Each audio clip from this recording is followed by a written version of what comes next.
Ele era sem exageros a maior celebridade espiritual de sua época. Pense nisso. Multidões viajavam por dias a fio, no meio do deserto, só para ouvir o que ele tinha a dizer. Reis se sentiam ameaçados por ele. E o próprio Jesus Cristo disse que, entre todos os homens que já nasceram, ninguém era maior que ele. Mas a missão desse homem não era construir um nome para si. Não era criar um legado. A missão dele era desaparecer. Esta é a história da humildade radical de João Batista. O homem que entendeu que precisava diminuir para que a verdadeira luz pudesse brilhar. E o que a vida dele nos ensina sobre o nosso próprio propósito pode mudar completamente a nossa ideia do que é sucesso e grandeza. Um nascimento milagroso e uma missão anunciada. Para entender João, a gente precisa voltar no tempo, antes mesmo de ele nascer. A história dele não começa com um homem, mas com um milagre.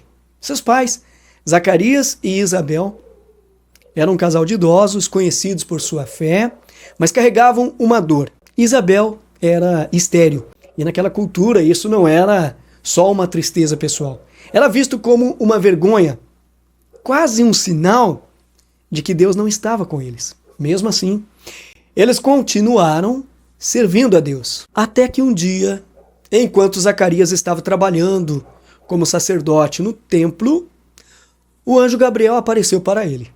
E a notícia não era apenas de que eles teriam um filho. O anjo detalhou a missão incrível que essa criança teria.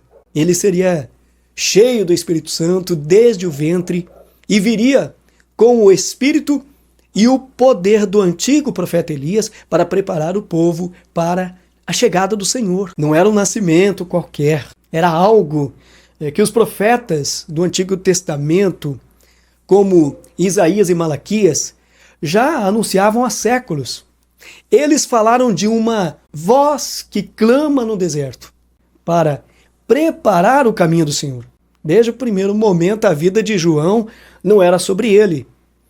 Foi divinamente planejada com um único objetivo: apontar para outra pessoa. Seu nascimento milagroso foi só o primeiro ato de uma vida inteira dedicada a preparar o palco para Jesus Cristo. A voz no deserto. E como dizia a profecia, João cresceu e foi para o deserto. Em vez de buscar conforto ou seguir a carreira do pai, ele escolheu o lugar mais improvável. Na Bíblia, o deserto é um lugar de teste, de purificação, um lugar onde você encontra Deus sem distrações. Seu visual era tão radical quanto sua mensagem. Roupas de pelo de camelo, cinto de couro e uma dieta de gafanhotos e mel silvestre. Isso não era um show para chocar as pessoas, era uma declaração. Mostrava um desapego total do conforto e das regras do mundo, um foco absoluto em sua missão. Ele era a personificação da mensagem que pregava. E que mensagem era essa? Curta, direta e poderosa. Arrependam-se, porque o reino dos céus está próximo. Ele não passava a mão na cabeça de ninguém. Ele confrontava o pecado de frente, chamando todo mundo de camponeses a soldados e líderes religiosos para uma mudança de vida genuína. O batismo no Rio Jordão era o símbolo externo dessa decisão. Meus irmãos, o impressionante é que funcionou. Multidões saíam de Jerusalém e de toda a região para ouvi-lo. Pela providência divina, ele se tornou uma figura de imensa autoridade moral. E é aqui que a humildade de João brilha de um jeito absurdo. No mundo onde influência é poder, João usou toda a sua influência para tirar o foco de si mesmo. Ele era uma voz, mas nunca esqueceu que a voz só existe para entregar a palavra. O encontro no Jordão. O ministério de João chegou ao seu auge em um dia que mudaria a história lá nas margens do Rio Jordão. No meio da multidão, uma figura se aproximou. Era seu primo, Jesus de Nazaré. Quando João o viu, sua reação foi imediata. Ele, que batizava a todos com tanta autoridade, de repente se sentiu pequeno. Ele tentou impedir Jesus dizendo algo como: espera aí, eu é que preciso ser batizado por você e você vem a mim. Naquele momento, o maior dos profetas reconheceu seu lugar. Diante do Cordeiro de Deus, ele era apenas um homem. Jesus, porém, insistiu.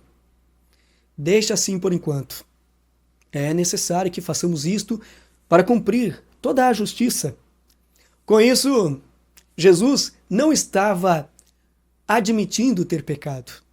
Ele estava se identificando com a humanidade e, ao mesmo tempo, validando o trabalho de João como parte do plano de Deus. Com o coração cheio de reverência, João obedeceu. Quando Jesus saiu da água, os céus se abriram. O Espírito de Deus desceu como uma pomba, e uma voz do céu disse: este é o meu filho amado, em quem tenho prazer. Pronto, a confirmação pública tinha acontecido. João Batista, o precursor, cumpriu sua maior tarefa. Ele apresentou o Messias ao mundo.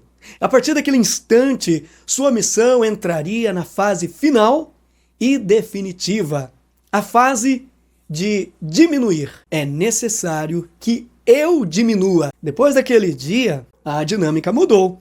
Jesus começou seu próprio ministério e, como era de se esperar, muitos seguidores de João começaram a seguir Jesus. Para os discípulos de João, isso foi confuso.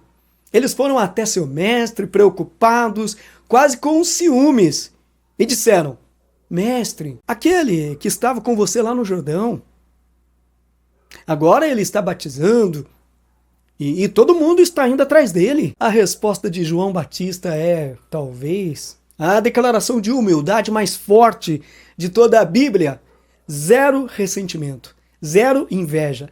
Em vez disso, ele mostrou uma clareza incrível sobre o seu papel. Ele se comparou ao amigo do noivo, o padrinho de casamento, cuja alegria é simplesmente ouvir a voz do noivo e saber que o grande dia chegou. Jesus era o noivo, João era só o padrinho. E então ele disse a frase que define sua vida e dá título a esse vídeo: é necessário que ele cresça e que eu diminua. Pense na força disso. É necessário, não era uma opção, uma sugestão. Era uma parte crucial do plano de Deus. O ministério de João não estava fracassando, pelo contrário, estava sendo tão bem sucedido que estava se tornando obsoleto. Pense numa placa de trânsito que aponta para uma cidade. O trabalho da placa é te levar até o destino. Uma vez que você chega, a placa cumpriu sua função. João era a placa. Jesus era o destino. Diminuir para João não era se anular, era mudar o foco do mensageiro para a mensagem. Era entender que sua grandeza não estava em construir seu próprio público, mas em lotar o auditório de Cristo. Essa é a grande verdade sobre ele. Sua maior ambição era ser superado. O confronto e o martírio. A diminuição de João não foi apenas em popularidade, foi também física. Sua coragem de falar a verdade o colocou em rota de colisão com o poder político. Ele não tinha medo de denunciar o pecado, mesmo que fosse no palácio do rei. João criticou publicamente o casamento ilegal do governante Herodes Antipas com Herodíades, que era a esposa do irmão dele. Para um profeta que pregava arrependimento, ficar em silêncio não era uma opção. E essa coragem lhe custou a liberdade. Herodes, embora intrigado por João, cedeu à pressão de Herodíades e o prendeu. Mesmo na prisão, a missão continuava. Ele ouviu sobre os milagres de Jesus e, no momento de honestidade brutal, enviou seus discípulos para perguntar a Jesus: você é mesmo aquele que esperávamos ou devemos esperar outro? A resposta de Jesus foi clara: apontem para os fatos. Os cegos veem, os coxos andam. Os pobres recebem as boas notícias. E ele termina com um elogio impressionante, reafirmando que ninguém nascido de mulher era maior que João Batista. O fim de João foi trágico e brutal.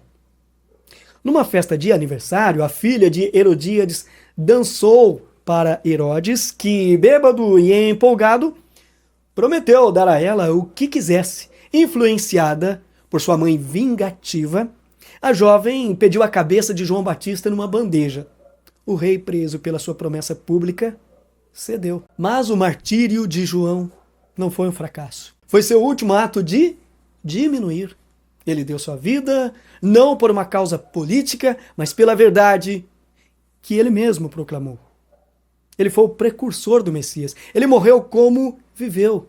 Uma testemunha fiel, apontando para aquele que tem o poder sobre a vida e a morte. Meu amado irmão, minha amada irmã, a história de João Batista é um grande paradoxo.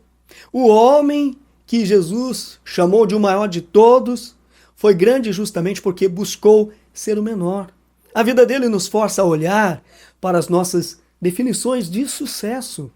Vivemos numa cultura que grita: cresça, cresça em seguidores, em influência, em riqueza, busque os holofotes. João nos mostra um caminho totalmente diferente. Ele nos ensina que a verdadeira grandeza não está em ser visto, mas em fazer com que Cristo seja visto através de nós. Então, a pergunta que a vida de João deixa para cada um de nós hoje é: o que na sua vida precisa diminuir para que Cristo possa crescer? É o seu ego? O seu orgulho? A sua necessidade de estar no controle? A sua busca por reconhecimento? A lição de João é que quando diminuímos, não desapareceremos de verdade. Nós apenas abrimos espaço para que algo infinitamente maior brilhe em nós e através de nós. Ele entendeu que era uma voz, não a palavra, um reflexo, não a luz. E ao abraçar isso, ele se tornou inesquecível. Se essa mensagem sobre a humildade radical de João Batista fez sentido para você, deixa um comentário aqui embaixo. Qual parte da vida dele mais te impactou? E não esqueça de se inscrever aqui no canal e ativar as notificações para mais reflexões importantes como esta. Compartilhe este vídeo com alguém que também precisa ser inspirado por essa poderosa história de propósito. Propósito do Senhor, né? Que Deus o abençoe. Obrigado por sua valiosa companhia. Obrigado por ficar com a gente até o final do vídeo.